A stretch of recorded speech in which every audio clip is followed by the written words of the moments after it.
আসসালামু আলাইকুম এভরিওয়ান। আজকে আমরা যাচ্ছি একটি বুফেতে, নাম হচ্ছে মেরিটেজ বুফে। তো দেখা যাক কী হয় আজকে। তো আমি যেতে চাচ্ছিলাম না, কিন্তু আমার সাথে যিনি ছিলেন উনি জোরাজুরি করেই নিয়ে গেলেন। ওদের নাকি অনেক খাবার আইটেম নাকি অনেক ভালো লাগে ওনার। দেখা যাক।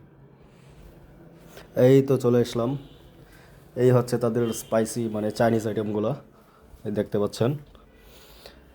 মানে এখনও আমরা নির্ধারিত সময়ের মানে 7টার কিছুক্ষণ আগে আসছি। তো 7টার আগে শুরু করা যাবে না, তাই আপনাদের দেখিয়ে নিই আইটেমগুলো। দেখে তো বেশ ভালোই লাগতেছে, মানে মনে হচ্ছে যে একদম তলজা তলতাজা মাত্র রান্না করে নিয়ে আসলো।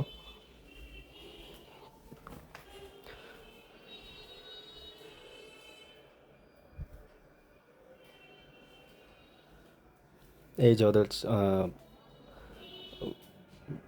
অন্য আইটেমগুলোই দেখেন।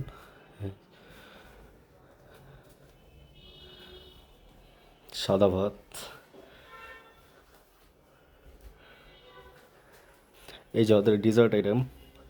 তবে ডিজার্ট আইটেম আছে, খারাপ না, ভালোই।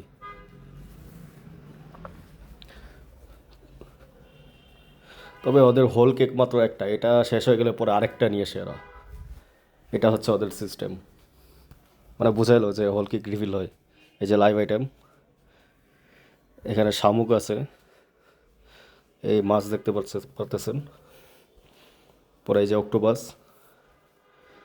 তবে যে যাই বলুক, আমার কাছে কাঁকড়ার চেয়ে অক্টোপাস বেশি ভালো লাগে, খেতে অনেক মজা লাগে আর কি।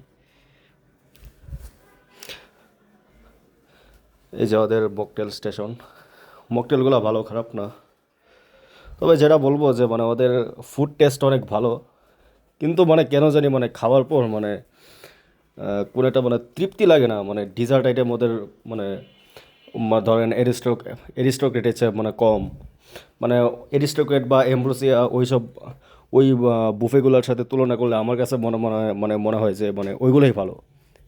মেরিটেজটাকে আমি একটু মানে পিছিয়ে রাখবো আর কি। ধন্যবাদ সবাইকে, ভালো থাকবেন। আর লাইক আর সাবস্ক্রাইব করে পাশে থাকবেন।